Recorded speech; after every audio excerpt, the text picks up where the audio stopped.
What's up mga ka-vlogs? So welcome back to my YouTube channel at saka Facebook account ko mga ka-vlogs, no? So paki-follow lang at paki-subscribe lang din para more updated kayo sa mga panibago kong i-upload mga ka-vlogs. So ito na yung tubo na kinuha ko mga ka-vlogs doon po sa bukid. So medyo marami po siya kasi mahaba po siya, and then kinat ko ng pang-apat, kaya yan po yung ang tubo ngayon. So hindi ko kayang ubusin yan mga ka-vlogs kasi marami. So ngayon mga ka-vlogs ay tagtango na nato sa iyang hikot kay magsugod tagkaon na ning tubo. So bata pa kay ko ato nga nagkakaon kog tubo mga ka-vlog sa tubo to sa mong silingan. Charot lang bitaw atong testingan pagkaon karon kay dako nako kay wala ako kibaw kung sila sa atong tubo sa una akong gikaon kay bata pa mo atong mga ka-vlogs, no. No karon kay ato nang ablihan kay nagngilo-ngilo ako ang kuan papangig kay tungod sa aning tubo nga gusto na kong tilawan. So ngayon mga ka-vlogs is natanggal na yung hikot mga ka-vlogs, kaya nilagay ko din sa loob, and then yun pinakain ako ng my loves ko ng grapes kasi yung gusto niya is grapes, kaya binili ako kanina, bumili ako sa kanya para sa kanya talaga, kaya yan binigyan niya ako ng grapes. Ako salamat po, and then yan na yung tubo. So kakainin natin, no. Yan po. So humana yung hugas niyan mga ka-vlogs, so pwede na kainin natin yan, o kainin ko pala kasi ako lang yung kumakain dito. So sa mga manghingi nandyan sa mga tubo, so pwede din magbigay ako sa inyo. So kung gusto nyong tubo, pero kung hindi nyong gusto ay wag na kayong manghingi. Haha, charot lang. So patuloy tayo sa vlog natin, sa video natin mga ka-vlogs. Yan po, ang sarap talaga sa tubo, no. Kahit hindi tintikman, ang sarap na. Pero sabi ng iba is matamis po yung juice niya.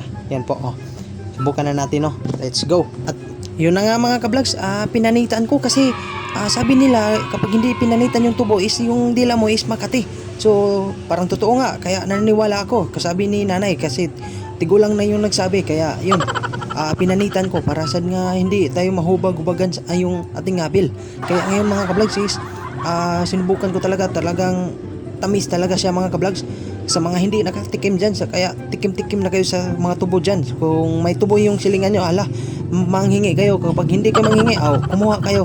So huwag nyong gayahin yung ginawa ko kasi sa amin lang yung tanim, kaya yun pwede ako kumuha kasi mananghid naman ako sa mama niya. Kaya yun, tinilawan ko na yung tubo. Ang sarap talaga mga ka-vlogs, kaya syaro hindi kayo na dito nasuya. Yan po, kinikit ko yan kasi medyo sagabal sa kain ko mga ka-vlogs, kaya yan po yung technique ko dito mga ka-vlogs. So kailangan dyan mga ka-vlogs is putulin. Yan po yung natitira ng mga ka-vlogs, no, sa tubo. So kinain ko kanina. Ngayon nakaisip ako na putulin talaga yan. So pinutol ko mga ka-vlogs. Yan po. Wow bro, hindi yan gahi kapag putulin mga ka-vlogs. Yan, naputol ko yung mga ka-vlogs. Yung nilabay ko is wala na yung laman na juice. Kaya yun po, yung meaning of juice is yung po ba, lasa ng tubo. So may siya, may tubig po siya. So yan, patuloy tayo sa kain natin mga ka-vlogs. At dito naman tayo mga ka-vlogs, no. So yung sinabi ko kanina ay kailangan natin balatan. Yan, binalatan ko mga ka-vlogs kasi sabi ni nanay kasi pilit-ulit para po masusunog yung dila natin kapag kumakain tayo dito ng marami. Kaya kailangan kunti lang yung kakainin natin, pero naubos na yung isang piraso ng tubo mga ka-vlogs. Kaya ito yung natitira mga ka-vlogs, isa na lang. Kaya ang sarap talaga mga ka-vlogs. Kaya sa sobrang sarap hindi ko mauubos. Yan po mga ka-vlogs, no. So sa tawag pala ito sa English ay sugar cane. So yun lang yung masasabi ko mga ka-vlogs.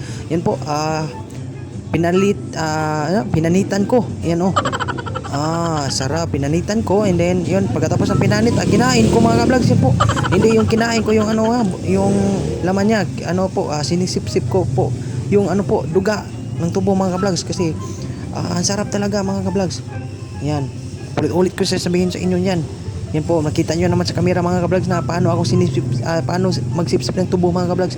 Yan, gamitin yung ngipin, kitkitin mo yan. Yan, ganyan yun po yung gagawin nyo mga ka-vlogs. Yan kitkitin nyo, tapos sipsipin nyo mga ka-vlogs para kayo nagsipsip ng dugo ba. Charot lang, hindi ba? Patuloy tayo sa kinakain, no. Huwag kayong mag-green minded dyan mga ka-vlogs, kasi kain ko yan ng matiwasay mga ka-vlogs. Share parang skindi mga ka-vlogs. Yung skindi ba na hindi pa nauubos yung ice, di ba? Parang skindi mga ka-vlogs. Pero yan, may natitira pa tayong 3 na piraso ng tubo, hindi natin maubos yan.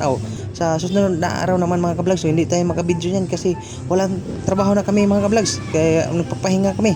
Kaya ngayon is patuloy pa rin tayo sa kain natin mga ka-vlogs. Bitaway, sa hanggang dito na lang tayo sa video natin mga ka-vlogs kasi tapos na po tayo.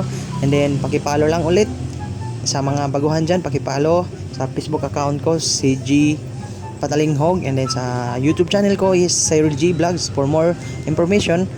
for more vlogs pala. So paki-subscribe na lang and then paki-click sa notification bell para more updated kayo ha. And bye bye. So itatapon na natin to kasi wala na tong sarap mga ka-vlogs. Bye bye.